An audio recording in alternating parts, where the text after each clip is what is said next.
think he made that. I think he bought that. No, he made it. Yeah. Hello. Yeah. We're talking about the jack-off. So we're talking about the jack-off tool from this movie. This is an awesome movie. I'd never seen this before. See, remember, I was trying to get you to watch this one for a long time because I kept seeing it turn up. It's on Amazon Prime for free if you have Amazon Prime. Yeah. And I saw this movie back in the day, and here's the thing. Remember I told you, like, my ex-husband was, like, super, super into action movies. Like, he loved Chuck Norris and Charles Bronson and all that kind of stuff. And so I saw all of the 80s horror movies, no matter how shitty they were. And I didn't really love them, but I tended to like the ones, since I had to watch them, I tended to like the ones that were more like horror movies. So for that reason, you know, I liked the Chuck Norris movie, Silent Rage, better than all the other ones. Octagon was pretty good too. But because it was like about a serial killer. And so the thing about this movie is that it's kind of an action thriller Slasher, neo-noir, kind of. but it's like a slasher. Yeah, kind of. I mean... And a cop procedural. Yeah, which is kind of an interesting combo. And, like, Yeah. I guess you don't really see Charles Bronson in exactly this type of movie. Like, and this is, like, for real, it really does have, like, slasher elements. Yeah. I would probably call this a straight-up slasher movie. Maybe. It's kind of like Dirty Harry meets Elliot Rodgers. Okay. In a slasher movie that is also a police procedural. Yeah. And fuck those lawyers and fuck all that. Let's just do what's right. That's what Death Wish was about. Yeah, well, there was that I mean, that was kind of a canon film. Yeah. I know they didn't do the first I said Wish. Dirty Harry, didn't Yeah. I? Death Wish. It's like Death Wish. Like a vigilante type Yeah. shit. It's like Death Wish meets fucking Elliot Rodgers, Supreme Gentleman. Because the bad guy's kind of like Elliot Rodgers, but more jacked. Yeah. The same shit, though. Like, as soon as the killer comes on, his name's Warren Stacy is the killer's name in this. And as soon as he comes on and starts doing his thing, like, Tom's like, oh my god, it's just like Elliot Rodger. Yeah. And I was like, it's funny because you're not the... I didn't see anybody else in the reviews, like, compare him exactly to Elliot Rodger, but I did see somebody else call him, like, an MRA dude, like a men's rights advocate guy. He's like, it's so similar, kind of. He's, like, super into himself. And, like, super misogynist. Yeah. Like, he hates women because they won't... They're not good enough. They're too dirty. Sleep with him, Yeah, but they won't sleep with him because he's super fucking creepy. Yeah. And they can tell that he's like a fucking psycho. And so, he basically sees himself like Elliot Rodgers, the supreme gentleman, the supreme, most ultimate cleanly gentleman. And all these women are bad, you know. So he got killed. Yeah. What are you gonna do? Yeah, and he strips down naked to kill him. He always shows up to the murder zone So much naked in this movie. with a knife. And male and female. Yeah. So much naked. He was doing shit kind of like Son of Sam, going into... he went to Lover's Lane and killed a couple there, but he knew them. I think this guy was based a little bit on Richard Speck. Okay, Well, particularly like the last scene where he kills like all of the girls, Yeah. like in the... Because they were like student nurses type of thing, so yeah. And so Richard Speck was not hot, though. Well, no, obviously. This like dude I here is said, actually pretty hot. He's fucking jacked. He looks good. He's just fucking crazy.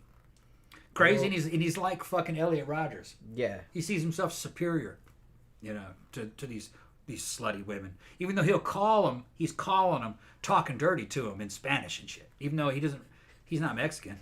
He just likes bullfighting. His Mexican accent is fucking hilarious, and it's like so clearly. Yeah, his you sound real Mexican, dude. Yeah, it's like all this stuff, and he's trying to speak in like kind of broken English and all this other kind of stuff. I'm like, oh my God. I think the thing that stands out to me about this one is that Charles Bronson, he's in it, but it's not really centered around him all that much. It shows the killer a lot. And I always liked Charles Bronson as a dude. And I appreciated his work. He was one of the original action hero or type stars, even though he played bad guys too, who were also heroes, like in Red Sun, where he played an outlaw helping a samurai. But the thing is that Charles Bronson, he's always kind of playing the same character over and over again. He's the same guy. Even more so than, say, Arnold Schwarzenegger. But that's the kind of range we're talking about. So if you ask me, he's kind of dry and boring, and he can't really carry a movie on his own. He's got to have a really good supporting cast and a good story. And this one delivers. It's got good cast members. It's got a lot of cute girls in it. Nudity. Lots of nudity. A lot of slasher stuff happening in it. And he just shows up to be the cop. Yeah. And he brings the story together at the end and resolves it and sacrifices himself. Well, you're led kill to the assume. evil. Yeah. He basically sacrifices himself to kill the bad guy. Yeah. By committing fucking murder in front of a bunch of cops. Okay. So that bitch's going to get locked up for that. Yeah, because I think at that point in the movie he'd been fired, so he technically wasn't even a cop anymore. Yeah. He was just, he was going rogue. Yeah. Going rogue. Yeah, and he was doing crooked shit too, man. Yeah, the dude was guilty, but he's framing him and fucking planting evidence on Yeah, like, I had totally forgotten. Like, pretty much, I remember liking this movie because I saw this back, because this was on cable all the fucking time, like, back in the late 80s and early 90s. So I must have seen it, like, 4 or 5 times. And I had completely forgotten. And I remembered the serial killer thing, and I remember liking it. And I remember there being a lot of nudity, and it was, like, kind of like a slasher. But I had totally forgotten that Charles Bronson, the ostensible good guy, who is actually kind of more of an anti-hero in this, I would say, actually straight up not frames him, but he plants evidence. Yeah. That's framing somebody. Yeah, and like he's not even. I mean, the dude's guilty. Obviously. He's guilty, but he's trying to. But so he does some illegal, some shady his shit. partner's like, "Why the fuck did you do that, man? Right. Fucking, we had him. Yeah. So I wanted to make sure." And then he does the right thing. He goes before the court and goes, "Yeah, I planted that evidence," and the whole fucking case gets dismissed. Yeah. So he gets back. The stupid thing about it is that if he hadn't done that to start with, they probably would have got him anyway. Yeah. They would have locked the dude up because he planted the evidence. The guy got out and killed some more people. So it's kind of Charles Bronson's fault. Well, that's why Charles Bronson. I'm calling him Charles Bronson. That's not the name of his character. Okay, His Charles Bronson was Leo. not responsible. His name's Leo. He was just doing his job. Yeah. Because he fucked up that way, he sacrificed himself and committed a murder in front of all the cops. And then he'd face justice. Now he could probably argue manslaughter, but he'd probably get 10 years for that. You probably would. Probably get 10 years for that. Yeah. And at his age, he may not make it back out. I don't know. Hard to say. He was probably. But I mean, he's probably 50. It's not like he did it in the heat of the moment. Yeah. He was like sitting there listening to that dude rant for a long time before he was just like plugged him like right in the fucking head, like right in front of like a bajillion cops. A jury maybe could have walked him too. I kind of feel like they'd probably get him off of it because people would be like, "Look, he's a serial killer," and everybody's like, "Yeah, man, fuck that dude." Yeah, you know what I mean? They're just like, "That's not right." The jury does not have to follow the law. They can give any verdict they want, even if they don't like the law. They can just say not guilty. They can't do that in the U.S. Yeah. But yeah, so in case you didn't realize, we've been talking about this film 10 to Midnight, which is from 1983. What does the title 10 to Midnight mean? Not a fucking thing. It's just it has nothing to do with anything in this movie. And the reason for that is because this is Cannon Films. Yeah. The famous Cannon Films. Oh, the awesome Cannon Films. You're right. And what ended up happening was that Cannon was supposed to be doing a film with Charles Bronson, and they were supposed to do an adaptation of The Evil That Men Do, which was this novel that came out in the 70s. I think they did it with him later, but they couldn't get the rights where the rights were too expensive or something like that. So basically they said, okay, well, for whatever the next film is, just like come up with something else. So somebody came up with the title 10 to Midnight, just randomly. And then they were like, well, we don't have a script though. So they just came up with the title because they thought it sounded cool.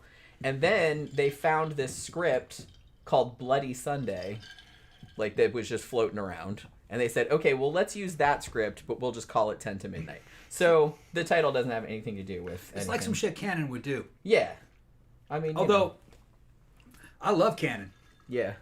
The movies are generally they're pretty fun. They're entertaining. Yeah. Yeah, they're fun. Yeah. Cannon would give you.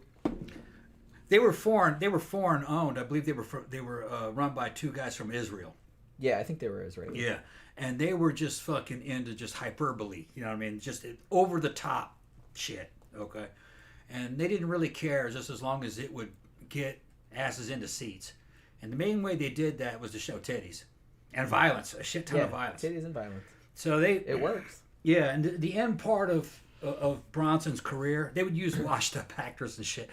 Anybody they could get cheap, and at this time Bronson was going pretty cheap, and Bronson's his last films were Cannon films. Yeah, I think he did 9 movies with this director too. Okay, yeah, so they were keeping Bronson working.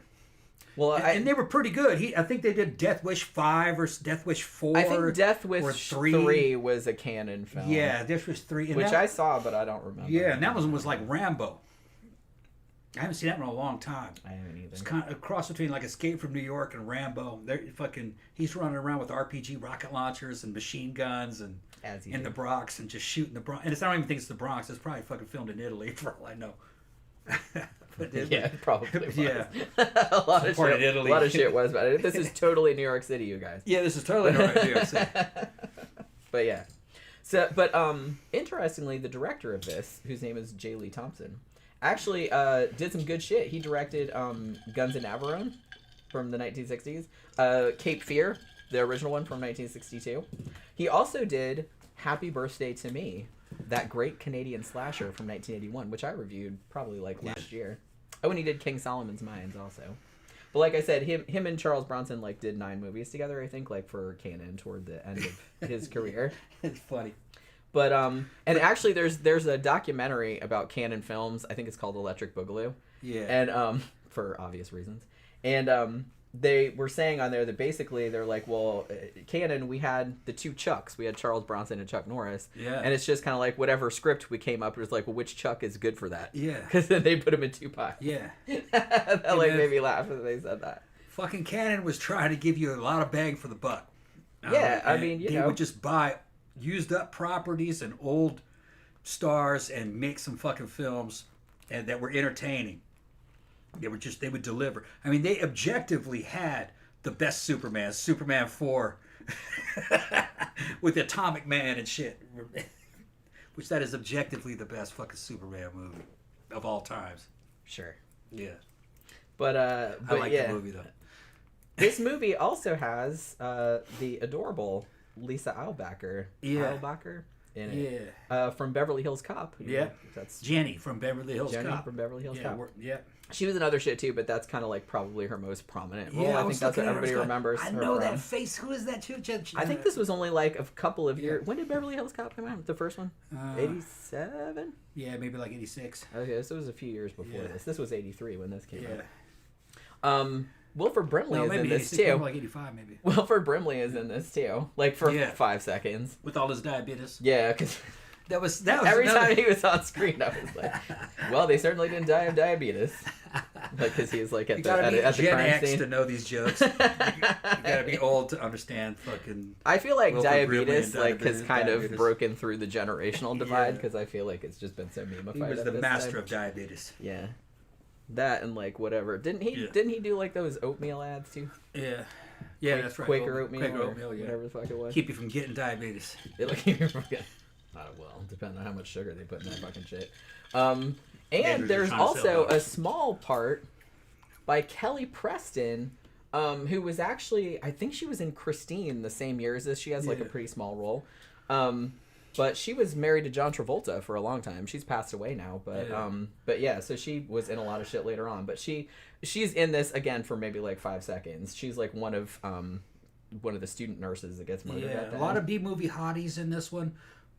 Most of them you see nude. Yeah, a lot of naked. Yeah. Not a naked, like I said. I saw another review that said Gene Davis, the guy that plays the killer, Warren. They joked that his ass should have his separate credit. Yeah. Because his ass is just he's naked for 3/4 of this. They movie. weren't sexist about this shit. Which I kind of appreciated, honestly. They had a lot of male nudity. This dude, he's in good shape. He's pretty fucking ripped. And he's nude. Whenever you see him doing this, he's nude from the back. All nude, all the time. Zach, I'm sorry, bro. They don't give a front shot. Yeah, no frontal. No front shot, but they give a back shot. And a lot of abs and shit. And he's walking around like Elliot Rogers, all superior and supreme gentleman. Yeah, it's funny because Charles Bronson's character goes, he's looking into the mess, this crime scene. He goes, well, one thing for sure is that he thinks a knife is his penis.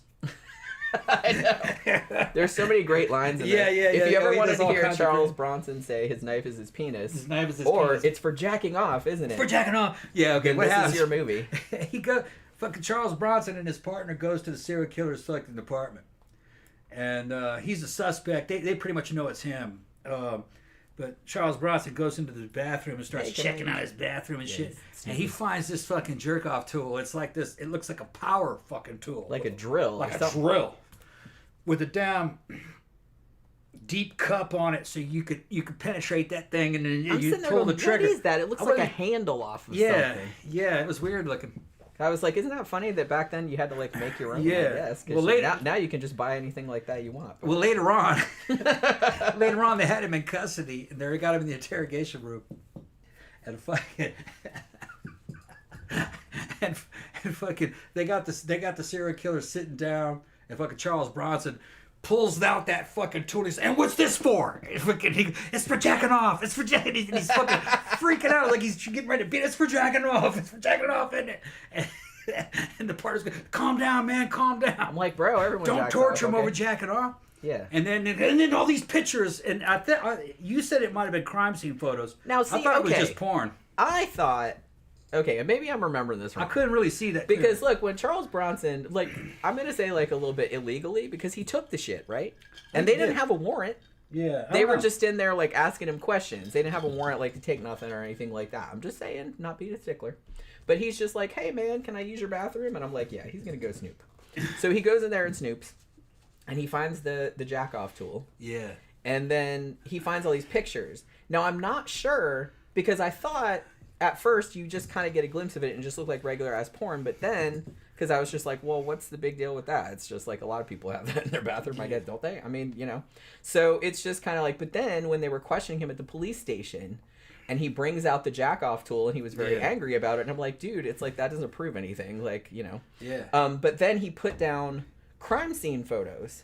And I was like, okay, so if that implies that he was jerking it to the crime scene photos, then yeah, that's a little sus. Yeah, but how did he get the crime But how did he get the crime scene photos? I didn't understand that, yeah. So I don't know if he was just showing him the crime scene photos, like, and that was a separate issue, or if these were the photos that he found under his sink. Yeah. Which, like I said, is a little suspicious. You should have seen this fucking tool, though, man. It's something else. It looked like Tom's like, I kind of want one. Yeah, I want that shit. It was like the size of a fucking power drill with a fucking like a drill. 3-prong plug on it. I mean, it was obviously it looked like it hurt you. Cobbled together. Yeah, I said, Jetta, I think I need that. Damn. Not gonna jerk off to crime scene photos. But yeah. So I don't know. I don't remember. Now I have to go back and watch it again. Like the part where he found the stuff in the bathroom. Because I thought the implication was when he laid all the stuff out on the table in front of the dude that he was jerking it to the crime scene photos. But like you said, he's like, where the fuck did he get the crime scene photos? How would he get them? Right. So later on, they were hung up at his work, but I don't know how he got those. No, but Charles Bronson did that. Yeah. To get the dude fired. Right. So I don't think they were the crime scene photos. Because he didn't take pictures when he was there. He could only get them from the cops. I don't see how he could have got them from the cops. See, I'm not sure either. Right. Maybe there were other crime scene photos or pictures that he took. I don't know. So yeah. So I know we've kind of like just sort of gone all over the place with this. But okay, so basically what happens. The thing about this movie is that it's kind of like, it's not a murder mystery, and it's a slasher, but it's not a slasher in the sense that, like, you don't know who the killer is. Like, they reveal who the killer is, like, immediately. So there's no mystery about it.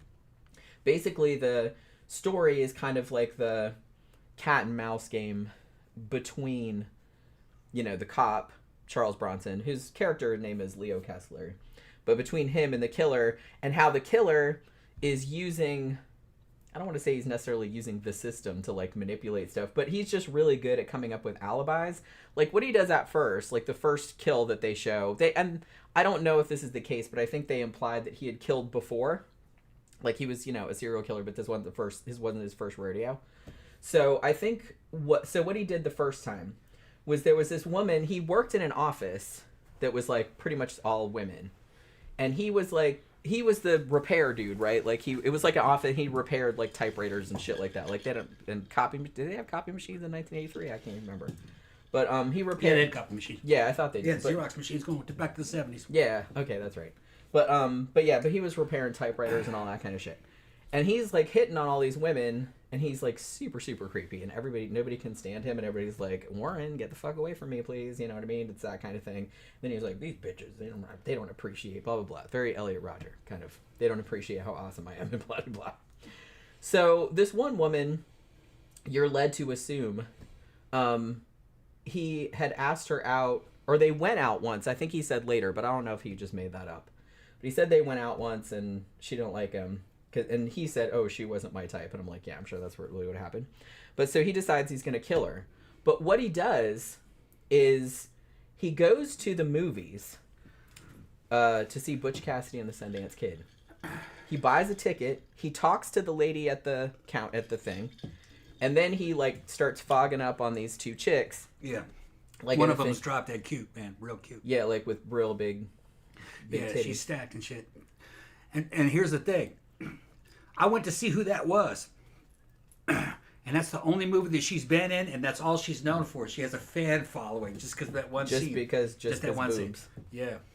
She's like Valerie Bertinelli with little short chick with big boobs. She looked so familiar, though. Yeah, she looked familiar. Yeah. I'm going to have to dig deeper because I know I've seen that. That's her only movie. According to the internet, that's her only movie. I thought she was in Gemini Man, like that TV pilot, but maybe not. Maybe that girl just kind of looked like her. That's who she reminded me of, though. Or no, not Gemini Man. Master Ninja. Maybe it was Master Ninja. Like one of those 70s TV pilots that never like went anywhere. But the one that I saw on MST, I was like, I know I've seen that chick before. But so he deliberately like starts accosting these two girls, and one of them's kind of into it. Like, I guess she's kind of desperate.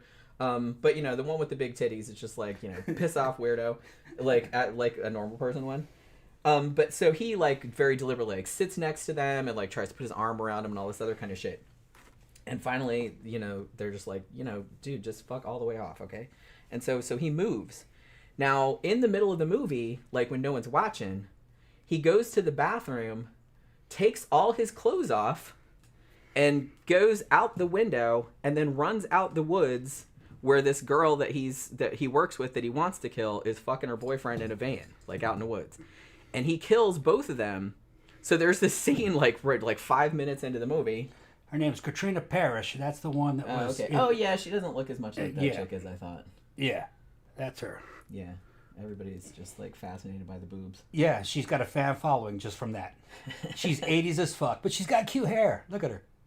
That is cute. You could rock that nowadays. Yeah. I don't think anybody would. Oh, look, they even got back shots of her. Look at you sideways. Because she was walking around like that. Of course they do. Of course they got back shots. Of course they do. Katrina Parrish. Cutie. Yeah, she is very familiar though. Yeah. But yeah, so while the movie's going, like he goes and kills like this other. So there's this great scene, like I said, like 5-10 minutes into the movie where he kills the boyfriend because they're fucking in the van. Like I said, it's pretty, and that dude's naked too. They don't show there's no male frontal nudity. That's still very controversial back then.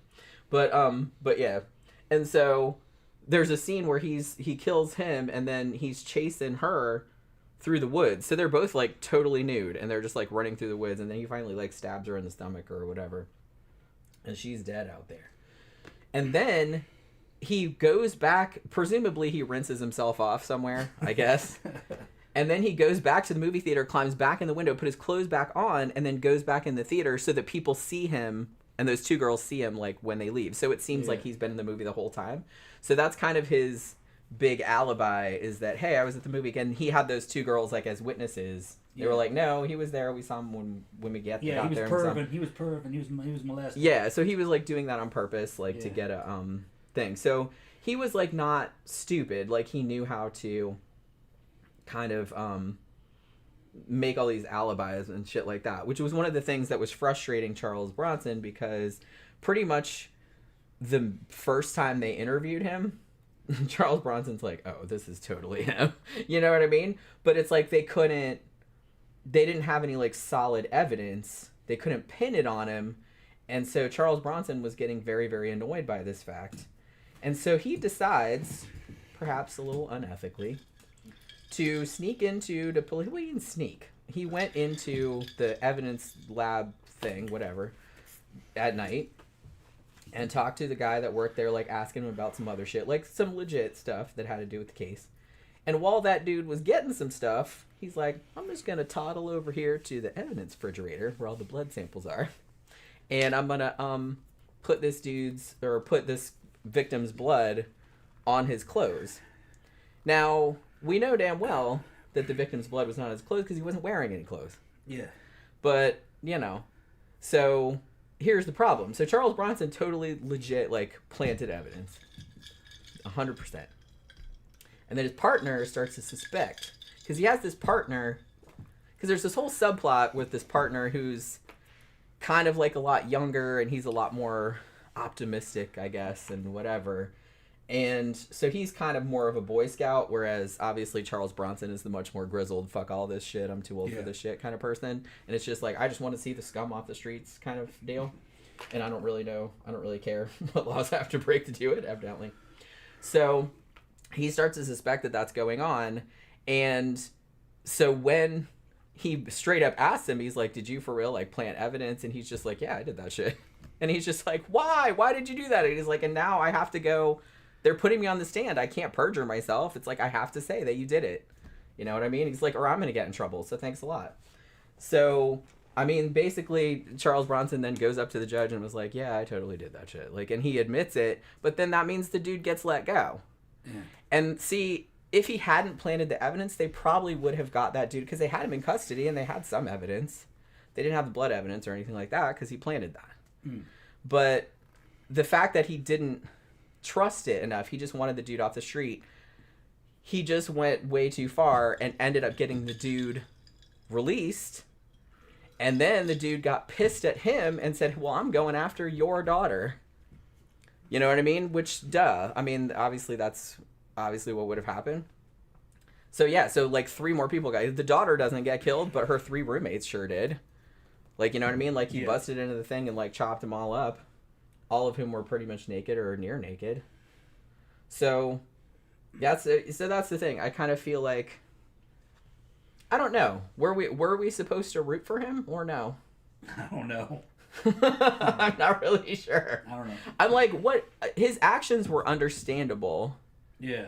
But the way that he went about it ended up the consequences of it were worse than had he not done that.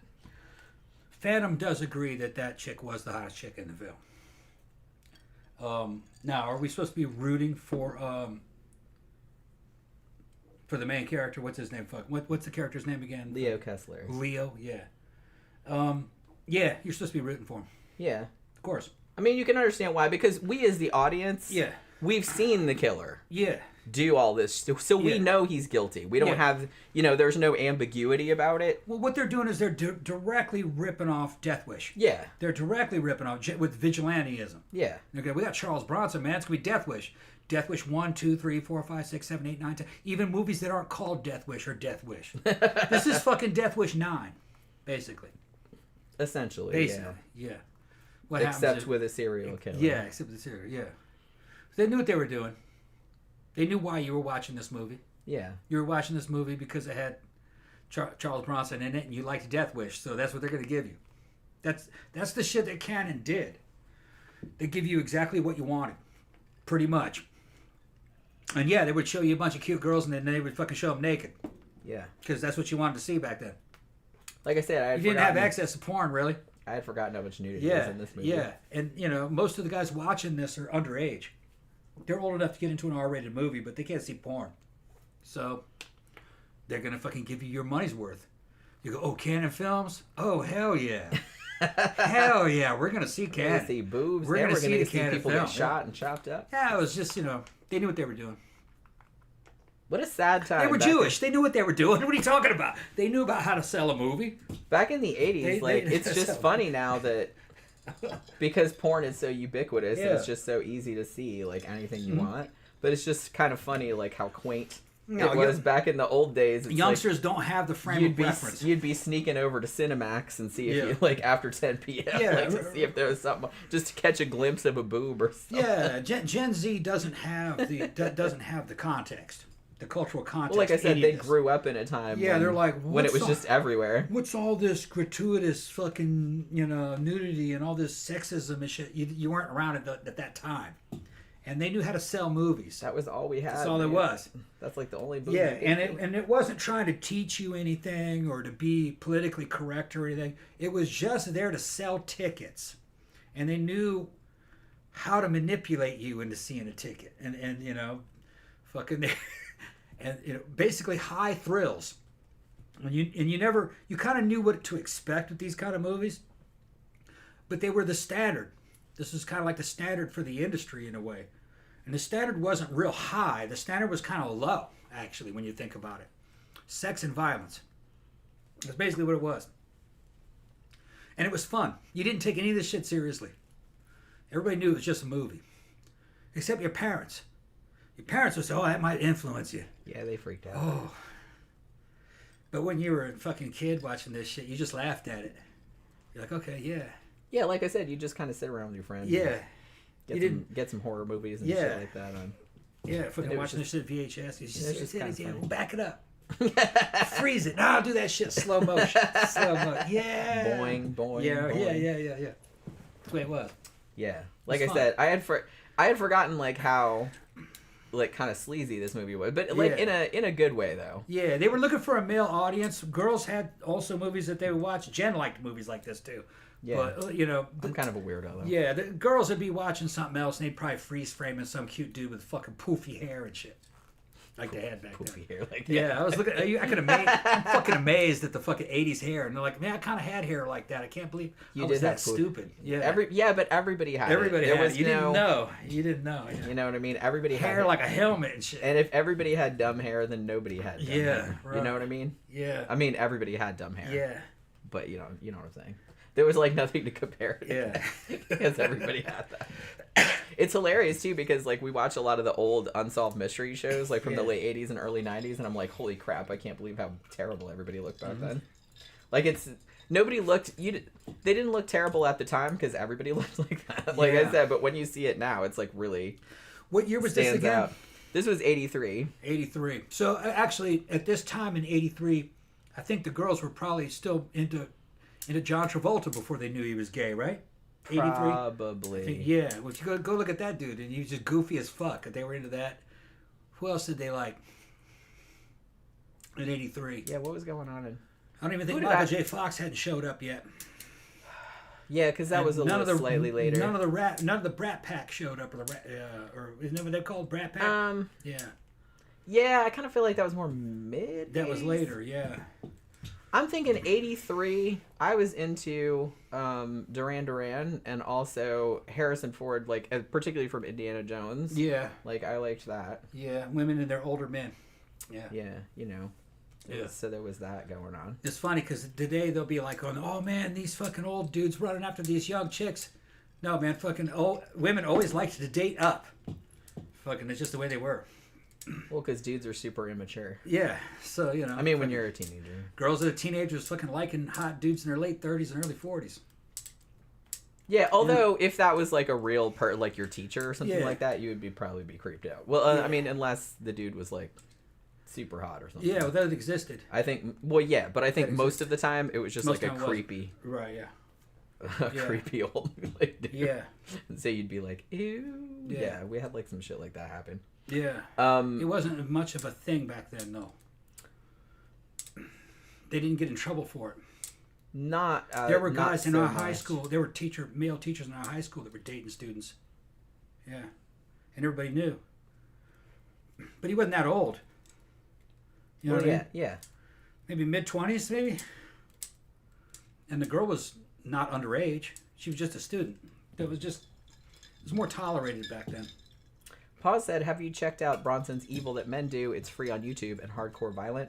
I haven't seen that one yet, but I actually did kind of want to see it after, because it was brought up when I was researching this, because this was the movie that came out. That Evil That Men Do was supposed to be the project that was this one, but then they didn't end up not doing it until later because the rights were too expensive.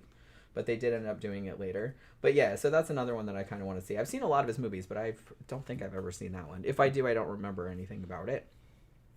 CB said, how many serial killers were jacking off to the slasher films in the 70s and 80s? You know what? Probably a few, but I don't think that was a thing. Probably not as many as you might think. Yeah. Because we know a lot about them doing the studies and shit of the cases. Those dudes were very much into their own little world. I don't think they fucking even really watched movies that much or gave a shit or took any of that shit seriously. No, I don't think they did. No, I don't think they even saw any parallels between themselves and those slasher movies. No, probably not. Because I mean, they didn't imagine themselves that way. No. They imagine themselves to be the good guys. Most people do. Yeah. The thing about it is that I've been into horror a long time, and I know a lot of other people that are into horror, and mostly people that are into horror movies are usually like the nicest people ever, and would never in a million years like do anything like that. You know what I mean? Obviously there are exceptions, but not usually. And I don't know, I'm not exactly sure what the psychology behind that is, but usually people that are into like horror and creepy shit are like super, super nice. And wouldn't do anything like that ever. They're getting out fears. Yeah, I think they're getting out fear and aggression and stuff like that, like in a safe way. You know what I mean? Because they have the same emotions as everybody else, but it's just kind of like they have an outlet for it that doesn't hurt anybody. Yeah. You know? I don't think a serial killer would really even be excited by seeing those movies because they don't really have emotional reactions. They're pretty fucking tough. So they just see shit like they go, that's stupid. It looks fake. They'd be like that. Yeah, they'd be like super critical. That's for kids. Yeah. So they would be. I do that shit for real. Or not even that. You know, they might just be like, fucking, nobody would do that. You know.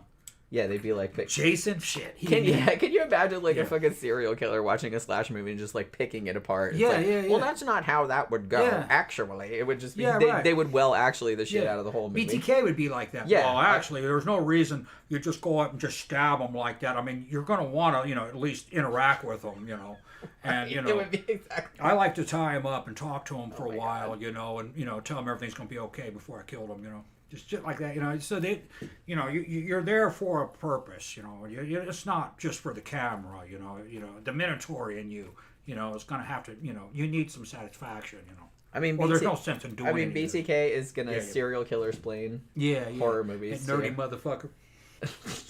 I can imagine. Yeah. Oh my god, you could do a whole YouTube channel like that. Yeah, and pretending to be BTK, reviewing horror movies. Well, and he'll just criticize like every single. She thing, was pretty good looking, and like that's not how you should do it. Like, oh my god, like that would be fucking hilarious. Yeah, like in fucking Friday the 13th Part 2. Well, actually, she was out there in that lake nude. Why? When you saw that, she was built pretty well. There was no reason to speed that up and just kill that girl like that without, enjoying yourself first. That's ridiculous. That's what he'd be like. Yeah. You're like, why are you doing this? He would have all kind of ideas, I'm sure. Of course, Wouldn't you, Dennis? You just don't want to waste it like that. Yeah. That's what he'd be like. He would. He probably wouldn't come out and say that, though. He wouldn't say that. But like I said... he might. No. He might. Yeah, he did kind of come out. No, that sounds like totally some shit. Yeah, he'd come out and say all kinds of stuff. Yeah. Tetsuo Iron Man says, I like horror, but not gore. Yeah, I mean, honestly, I like all kinds of horror, but my favorite shit is like haunted house or like creepy shit or like psychological horror. But I like a good gore film. The only shit I can't watch is stuff that's like too like bodily fluids. Like I can't watch stuff with like shit and vomit and stuff like that. I've seen Human Centipede, but I'm just kind of like, nah. I'm just gagging forever watching that. It's not really horror. It's just gross. Which one? Human Centipede. I liked that one. It was alright. Very disturbing. It was alright, but like I said, anything that's like revolving around shit or anything, I'm just kind of like, meh, I'll pass. But I can watch like gore all day long. Like that doesn't bother me at all. But anything to do with shit or vomit, no thanks. CP says teenage boys think girls like it when they masturbate to them and are shocked when they find out they don't. Yeah, it's not, especially when you're a teenager. If some teenage boy like told you that, yeah, like I would be creeped out. And I guess like in the aggregate, like when you think about it now, like as an older person, it's not technically it's not creepy, but I don't know. Like when I was a teenager, yeah, I totally would have been creeped out. I think girls are like creeped out. CB said the Saw films went too far sometimes. Yeah, I guess. But like I said, gore like that like doesn't really bother me. I just don't like... I can watch pretty much anything other than poop stuff and like real animal cruelty. You know what I mean? Like Cannibal Holocaust.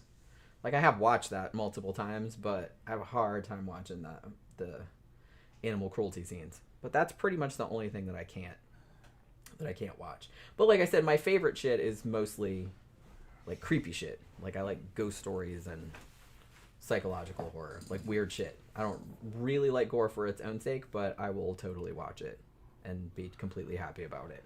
So this movie, when it came out, it did pretty well, as most of Cannon's films did, I guess. It got pretty much scathing critical reviews. Oh, fuck that. They hated this movie. Well, of course they would. Not all of them. But a lot of them just hated. They just thought it was just like stupid, just a fucking sleazy exploitation.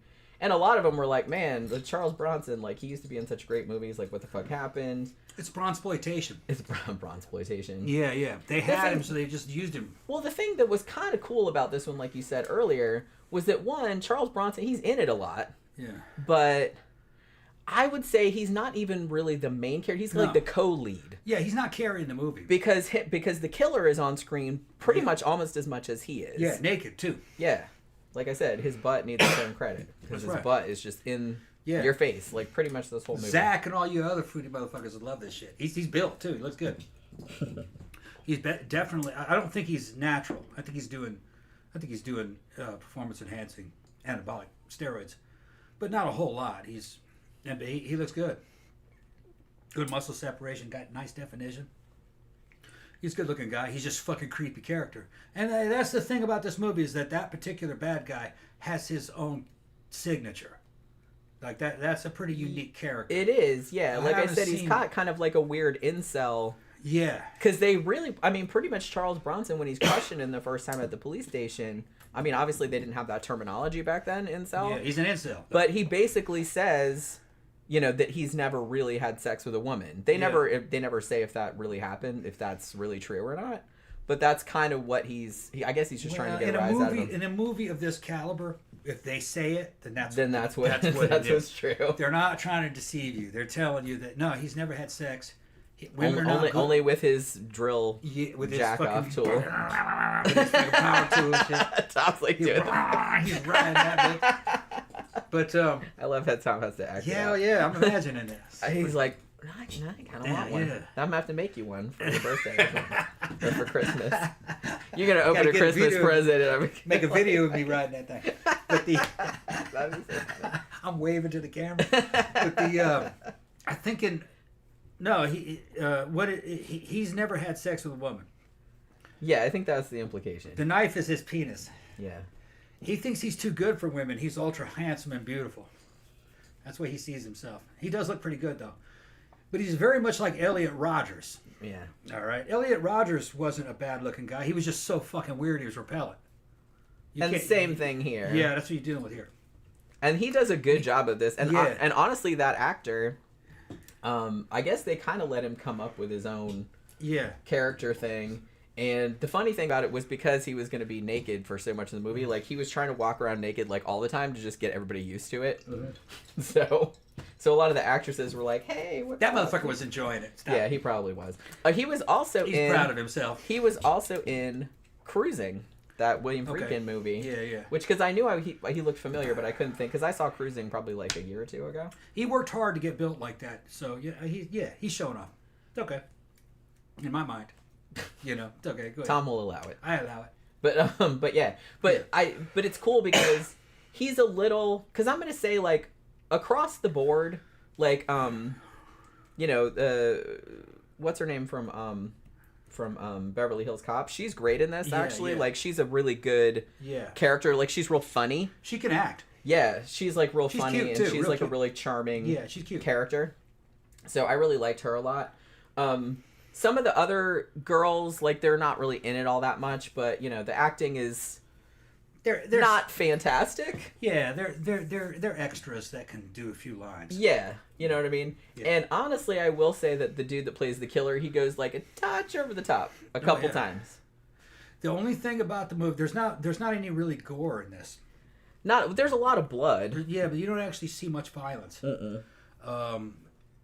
And it's very unrealistic. He'll stab them once in the gut and they die instantly. Yeah, that happens a lot in movies. Yeah, and she's like that. Oh, and it's just like a butterfly knife, isn't it? Yeah, I don't really remember. It wasn't anything real impressive. At first, I thought it was a butterfly knife. Yeah. At first, I thought it was a straight razor because he was going like that, but then I saw it later. I think it's a butterfly knife. It's like a Thai butterfly knife or Filipino butterfly knife. I forgot where those things are from. But they were kind of exotic back in those days. Now they were just fucking. That's cheap shit. You could get them at flea markets. But yeah, knives don't have any stopping power. Do you have to? I mean, no. And BTK's voice. Imagine I can do BTK's voice when I can't. But it'll be like, well, you have to stab a person like at least 30 or 40 times. Yeah. You see all these reports where she was stabbed 15, 16 times.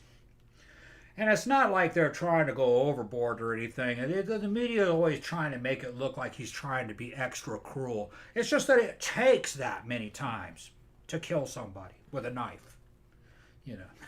That's really what unless you get him right in the heart or you cut their throat.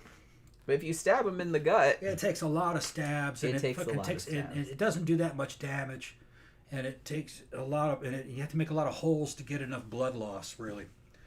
Now you can hit somebody in an artery if you know what you're doing, but if they kind of hold and plug that shut, they can keep that artery fucking closed too. That's another thing that can happen. Pressure on the outside. But you might buy them some more time. It depends on where it is. But if you want instant stopping power, it's always blunt force trauma. A bat. Yeah, that's the best one. Messy. But it does work a lot better. Yeah, it's a headshot. Well, knives are messy. Boom! It knocks them right out. Knives are messy too. Then they're at your mercy because they're unconscious. But the thing is, though, is a lot of these dudes with the knives. One, they're fantasists. Yeah. They've never stabbed anybody. Okay, most dudes that stab somebody have never stabbed anybody before. It's portable, so they can carry it. And then they can fucking brandish it. Thing is that if you're unskilled with a knife, you're also probably unskilled with your fists. And a skilled dude with his fists and knock a motherfucker out with that knife. Doesn't matter if you get cut up. Chances are he's not going to fucking kill you. I've known all kinds of dudes that have been stabbed. It's not even traumatic. They don't even know that it happened until after they shit, I got stabbed. Pull a knife on me, you better be a good fighter. I'm going to fucking knock you out, take that knife from me, and kick it up in your fucking sphincter. What's going to happen to you? Don't ever pull a knife on me. You better pull a gun, because that's what I'm gonna pull on you. Well, don't encourage it, Tom.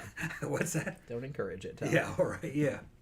CB said at work we found murder porn on a man's computer. He got arrested. Wow. Well, what exactly is that? Did anybody suspect? Yeah. Like, did they think he was a weirdo, and that's why people were going CB? It's in Scotland, right? Yeah. Here, that's not really illegal. Well, it depends on what it is. Right. I mean, one, you shouldn't be having porn on your work computer anyway. That's just asking for trouble. What is murder porn? Is that a snuff film? Like snuff film? But a lot of those are fake. Right, but...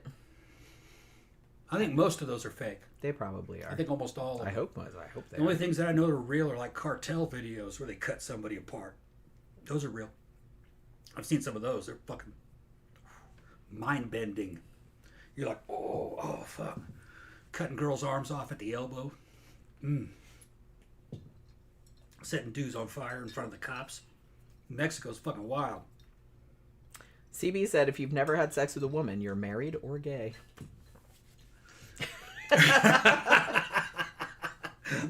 Married or gay, okay.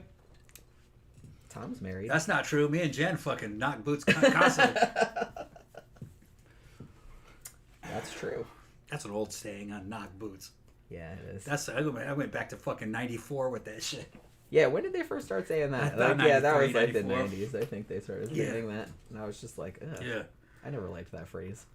It just came to mind. Yeah. It's like I don't have boots on. I don't have boots on right now. I'm barefoot. But yeah. So what else was I was gonna say? But yeah. So I don't know. I kind of feel like a lot of people don't really talk about this movie, but I kind of like it because it's sort of like if you like action movies and you also like slasher movies, And I think this is a good hybrid. Like, it's kind of trashy, but in a good way, though. Like, it's trashy and exploitative and shit, but sometimes that's what you want, you know what I mean? There's lots of boobies, there's lots of man-ass, there's, lots of blood, and you have Charles Bronson just, like, operating in a gray area of morality, as he usually does, because he straight up kills the dude at the end. Because, well, the dude is, like, he's running down the street naked, again, after Charles Bronson's daughter. And but then all the cops come and everything like that. And then the killer starts ranting about how, well, I'm going to plead insanity because I'm sick and you can't punish me because I'm sick. I'm like, well, they can, because it's really hard to get an insanity defense, but whatever. And he's like, you'll be hearing from me. Like, the whole world will hear about me or something like that. And then I love how Charles Bronson just says, no, we won't. Pop. And he just plugs him in, like, in front of, like, a million, like, every cop in LA. Yeah. So you're led to assume, they don't show this because then just the credits start rolling. They don't show this, but you're led to assume that Charles Bronson would get arrested after that because he's not a cop anymore. He got fired for planting the evidence. I kind of liked it. I kind of liked that end. What they're trying to show you is that it's something kind of like fucking Death Wish, where this particular cop actually put his money where his mouth is. He was a true believer in doing the right thing, not necessarily the legal thing. He was a skeptical of the law. He said that these damn criminals are getting away with shit, and we know they're getting away with shit. So let's fucking do the right thing. And he believed it to the point to where he was willing to sacrifice himself to make sure justice was served, or his version of justice. It was just the dude was a fucking serial killer. Like I said, but the thing is he was going to go behind bars anyway. Yeah. At the point in the story, so I don't think he sacrificed himself. I don't think he sacrificed himself fucking like he had to. You know what I mean? I don't think he had to sacrifice himself. He could have just let it take its own course, and he'd have gone. That guy would have been locked up. Well, yeah. As far as I can tell, they had him, didn't they? Yeah. Yeah, they had enough evidence. Yeah, all the cops yeah, they were all there. So you really didn't have to do it. And they had a living witness. Yeah, that's right. She was there. She saw the whole thing. Like 3 of her fucking roommates got killed. So he may have sacrificed. Like while she was hiding. He may have sacrificed himself needlessly, but I think they did it just to try to prove a point about the character, that he was willing to sacrifice himself for what he believed in. And to make sure that he never got out. Right. Even though realistically that dude would probably never get out. They would just throw him in the hole. And realistically, depending on what state this happened in, he probably wouldn't have been convicted. Not a murder. They could have at least argued manslaughter. Because that was his daughter. And like you could say that, oh, it's like I just freaked out because I saw my daughter running away from this fucking serial killer. Yeah, it was, he lost cool reasoning and calm reflection, and fucking he was, he lost it. And so he probably could have got a manslaughter charge, and that's like usually in most states that could be anywhere from like probatable up to like 40 years. Yeah, depending up to the judge, depending on the circumstances. Also, I guess. Now, it involved a firearm, but this is before the mandatory minimum firearm statutes. That was something of the fucking later 80s. In the late 80s, he would have had like a 5-year minimum if it involved a firearm. But this was early 80s. So he probably could have got a couple months, couple years, maybe probation, him being a cop or an ex-cop at that point, you know what I mean, had served well. And I feel like he was trying to, he just lost it. He just lost cool reasoning. They would just fucking probably probate his ass and make sure he was never a cop again. But he was at retirement age. So it wouldn't matter. So probably. He was just kind of like, fuck it. Yeah, fuck it. I'm taking this dude out of the gene pool. Yeah. They were just trying to make a point in the movie. Yeah, that it's like, like I said, you can't trust the system to work, blah, blah, blah. Because he had a line in there, it's something like, the way they treat these maggots, you think they were an endangered species or something like that. Like implying that they're just like coddling the killers. Like which that's Death Wish. Yeah. That's the same story as Death Wish. So this is just retelling. Which, like I said, is not entirely what happens, like, in real life, but, like, in the universe of these movies. Yeah. It does seem... And honestly, if you had just ended it with the dude getting arrested, I think everybody would have felt like let Yeah. down. Like, no, he has to shoot him in the face. Come on. Yeah. These movies came from a time, in the 70s really is when they started. And there was a huge spike in violent crime in the United States. It was much higher back then than it is now. Much higher. Much higher. And it seemed like a lot of these dudes were walking. They really weren't, though. It's just that the more minor ones were walking because they were fucking putting a lot of people in prison. Yeah, they didn't have room. Right. They didn't have room. But if you did some fucking serious shit, like committed murder, Oh, they would. most of the time they would absolutely put yeah. your ass in jail. Now, there are some guys like McDuff that got out. I mean, he had fucking life, and then it got knocked down to like 30 years. And then that was in Texas.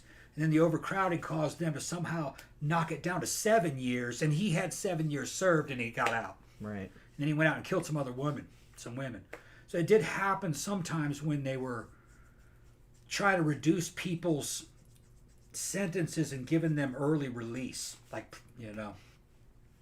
But that was 70s when that shit was happening. And that didn't last very long. People realized, well, you can't do that. Well, and the thing about it, too, is, like I said, and I'm not saying that obviously every time that happened and then the dude got out and went on to kill other people, I mean, that's no consolation to the families of those people that were killed. It's like that dude got out. But it wasn't as common as... Because I kind of, yeah, as you think it was, and I think, like I said, in the movies, they were trying, oh my God, they're just letting all the criminals out and all this other, and that really was not happening. Right, and the difference was back then is that the way the laws were set up, they didn't differentiate between sex crimes, violent crimes, and crimes that were like homicides. The only thing that they were worried about was how much time the person had. So if a person had life, sometimes they would reduce those lives to like numbers. 30 years. Yeah. Then they'd come out a couple years later with another thing that says, whatever your sentence is, you only have to do half of that. Well, shit, that's now 15. You know what I mean? Well, that dude he might have 8 years served already. So in a couple years, this dude's going to get out. Yeah. He's going to be on parole for 15 years. All right, and probably not make it through his parole. But then they did weird shit like, yeah, you're out, you got 15 years of parole, but that's too long. We can't really keep track of you for that. So we're going to break that down to 7 years. That kind of shit. So they were trying to work guys out of the system during that era. And it sometimes led to fucking bad shit. Yeah. They weren't differentiating between people that were in there on drug charges and dudes that were in there for shit like rapes or murders. That's what you have to really watch for. I mean... You gotta watch for fucking sex crimes and fucking aggravated homicides. Those are any violent crimes. I kind of feel like anything non-violent, I really don't have a problem with. That kind of like letting them out earlier or whatever, but... Actually, it depended more upon whether or not there was a sexual nature to the crime. Some dudes were in there for killing people, they just got into a fight. It was a one-on-one thing, really. It wouldn't happen again. Which that's not exactly the same thing. It's not quite the same thing as a dude that hunts down women, sexually assaults them, and then tends to kill them. Yeah, that's completely different. That different. dude will repeat offend. Yep. And they hadn't had that... They hadn't started to fine-tune the system to look for the guys that are repeat offenders until the 80s. Late 70s, early 80s, they started, each state tried to figure out who is it that has the highest recidivism. Yeah. Who comes back. And really, man, any kind of sex offender comes back. Yeah. Because that's part of their sexual... Yeah, you can't really that's their sexual orientation. That out of them. Yeah. So it's probably better to catch them early and just not let them back out. You know what I mean? Like I said, non-violent crimes, or like you said, just a dude that killed somebody in a fight. I mean, that's not great, but it's not the same circumstance at all. It's not. That wasn't part of his sexual modus operandi, and it wasn't. It was two dudes trying to kill each other. One killed the other. Yeah, that's usually what. That's a completely different situation. Yeah, there's a lot of that. Just because somebody kills somebody, it doesn't necessarily mean that he's a bad guy. Could be, or a good guy either. Could be that they were two bad guys trying to kill each other. Yeah. And the guy that survived does jail time.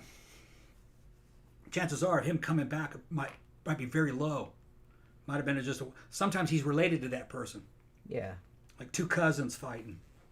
That kind of shit. Because he slept with the dude's wife. That kind of shit. Yeah, which like I said, I kind of feel like that's a lot less likely to reoffend. Yeah. I mean, maybe not, but it's all on a sliding scale. You got to do time. I'm sure. Yeah, obviously. You got to do time for that, but you can release those guys, and they mostly won't come back. Yeah, they seem like they learned their lesson. Yeah. CB is saying about the dude that got arrested. Yeah. Said we were fixing his computer, and the videos, it was real women being killed. So, where? Like murder porn. Huh. Wonder where? I don't know. Being killed in a sexual context, or are they just being executed, or do they become a cartel executions? Because I mean, he said it was murder porn, so I'm guessing it was like rape and murder. They sent me one. Friends in Mexico sent me one where they were cartels. It was about 4 or 5 guys and a woman. They had a woman who was from an enemy cartel who had killed some of their members. They had her arms tied behind her back. She was on her knees, and they all got masks on. They're talking to the camera about she's being sentenced to death. And the dude standing behind her just starts working. You don't know what the hell he's doing back there, but he's cutting her arm off at the elbow and throws it out in front of her. And she sees it. She starts screaming, and that other woman gets in there and slaps her and tells her to shut the fuck up. And then she looks back into the fucking camera, and they cut the other arm off. And she was silent for the other arm.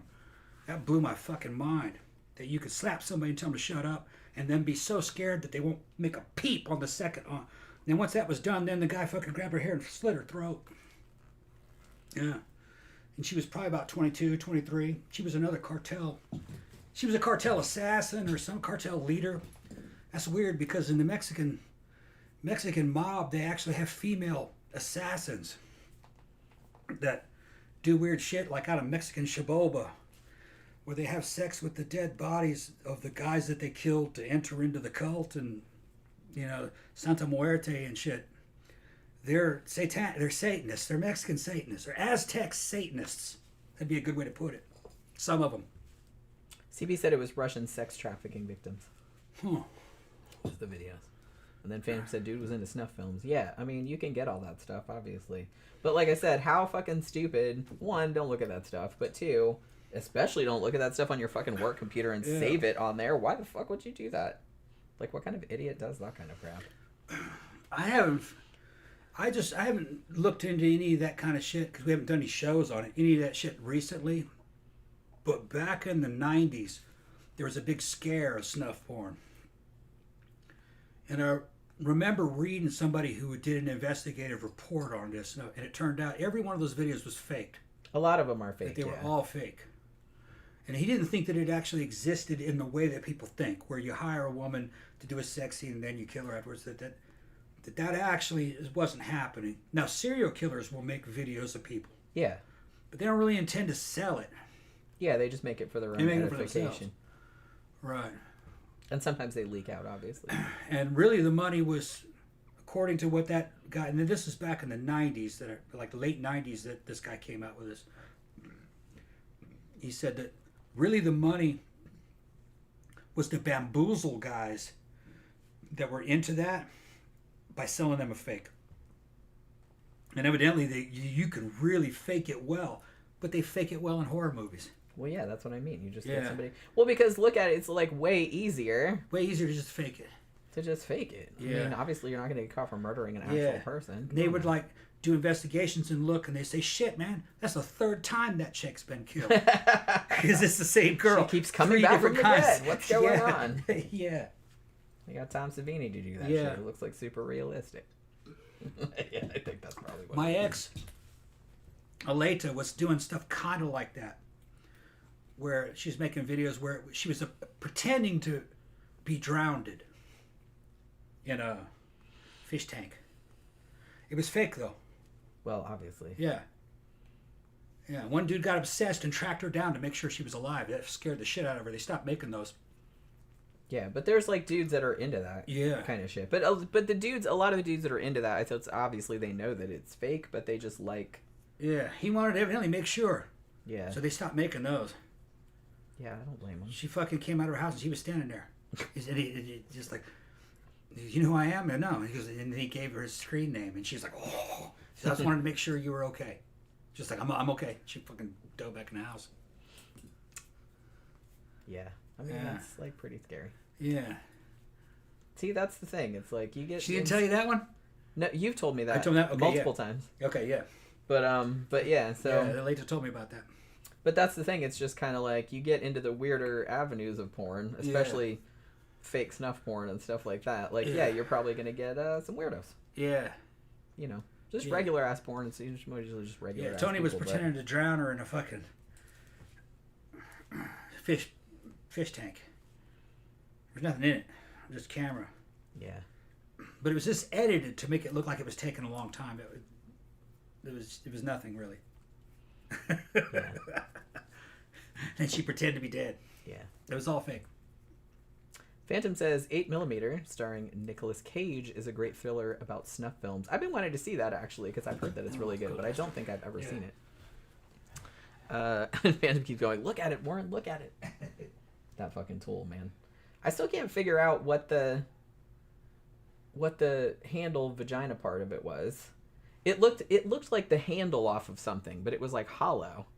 And I'm like, well, you'd think for that to be a good jacking off tool, it would have to be made of rubber or something like that. Like, it couldn't just be hard plastic, because that would just probably not do anything. But I don't know. I was just like, look, I think about this way too much, obviously. I'm looking at it going, what is that? Like, how did he make that?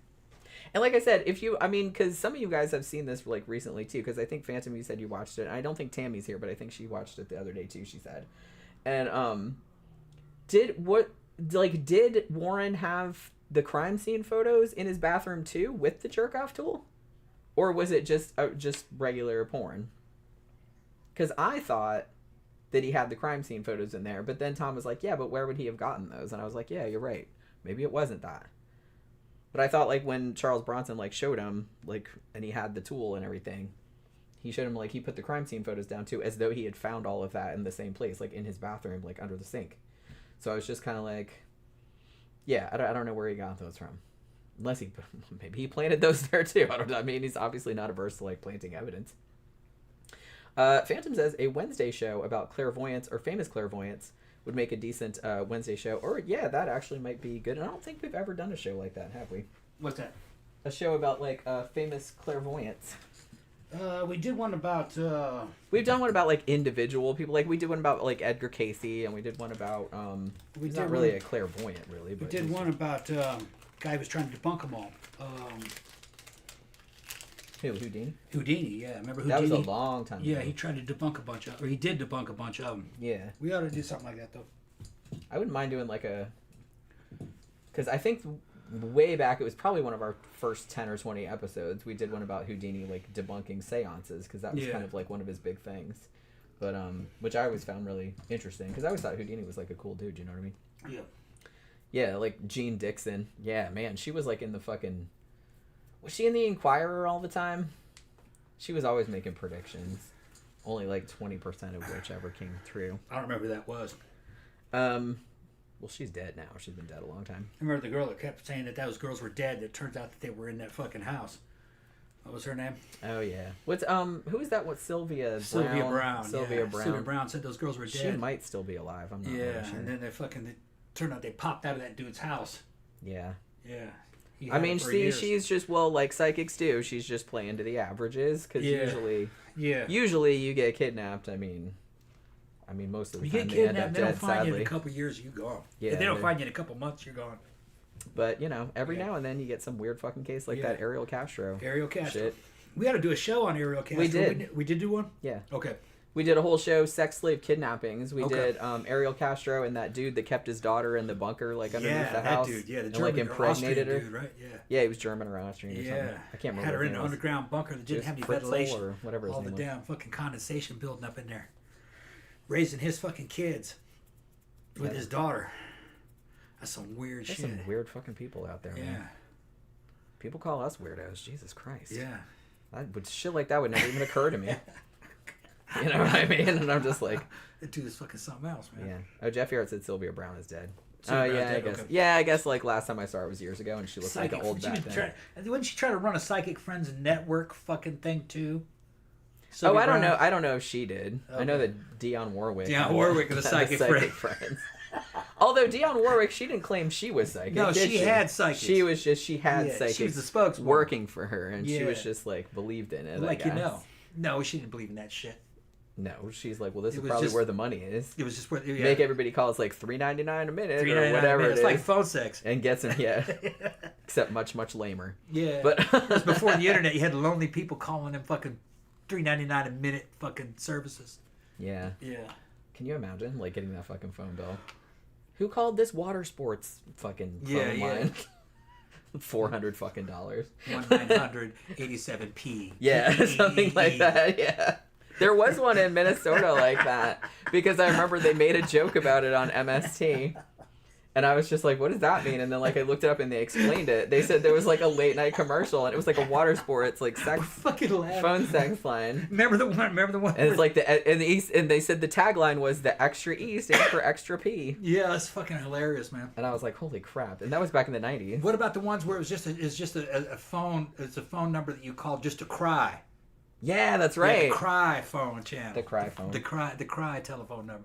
And Just was there just somebody on the other end telling you, cry. it's going to be okay. Yeah. Just let it out.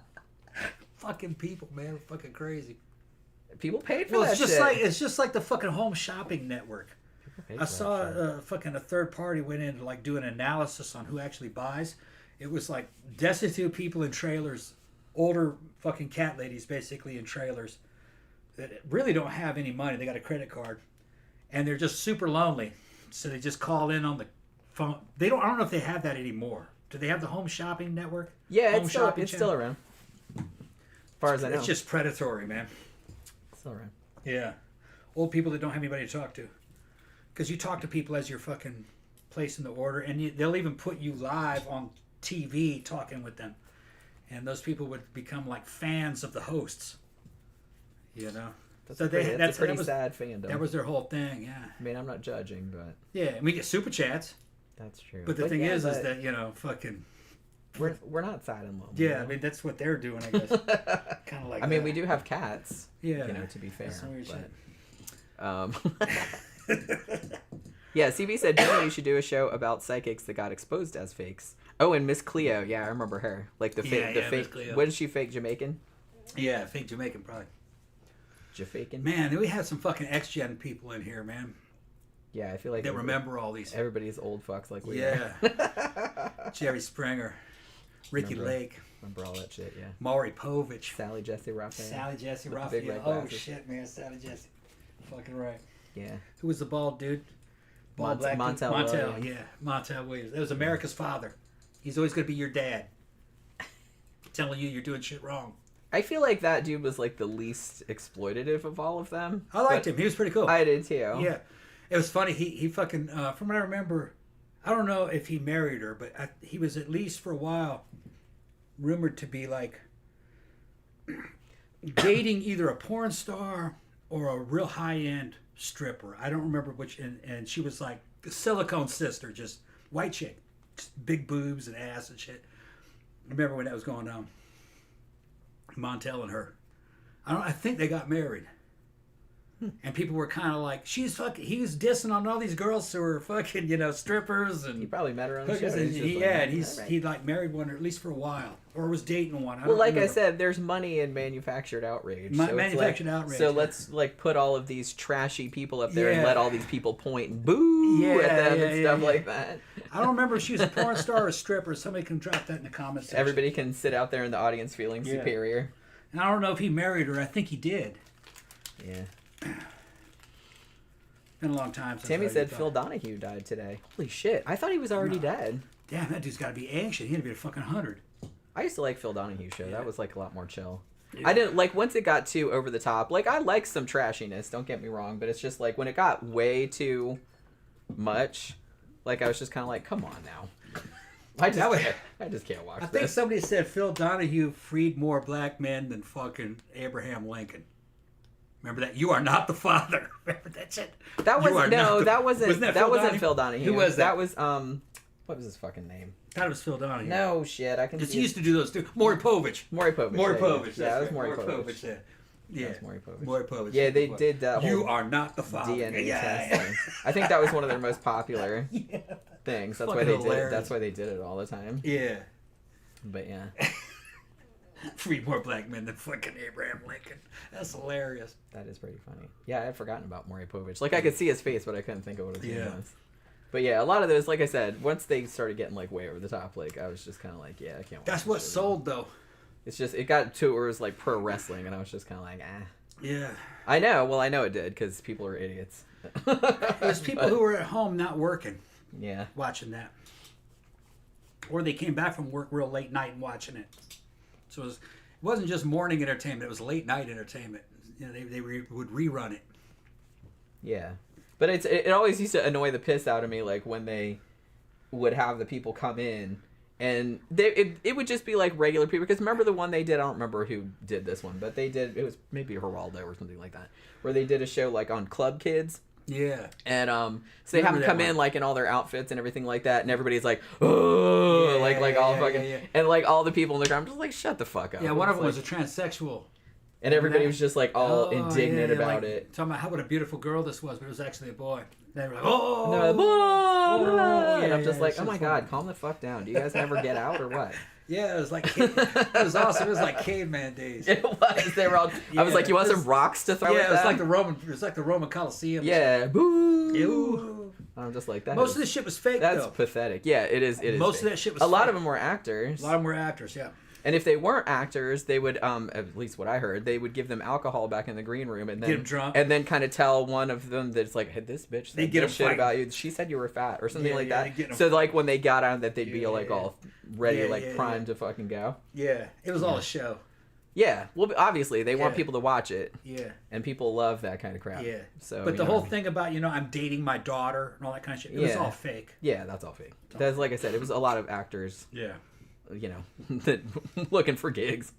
Yeah. Phantom says Lisa Albacher, who was in this movie, was in a supposedly pretty good made-for-TV haunted house film called This House is Possessed, which I kind of want to see. Just saying. I haven't seen that one. I don't think I've seen that either. And write actually, that down. Where's my pen? Because there's a pen right there. Can you give it to me? Yeah. I thought I brought a pen over here, but I guess I did not. I have like a million pens. I don't know why I keep fucking losing them. But yeah, I'm gonna write that down because I want to watch that too. Because I love haunted house movies, and I especially love made for TV ones. Oh, and I'm also gonna write down the psychics thing, like Miss Cleo and them, etc. So I can put that in the next poll or whatever. But yeah, so so there's that.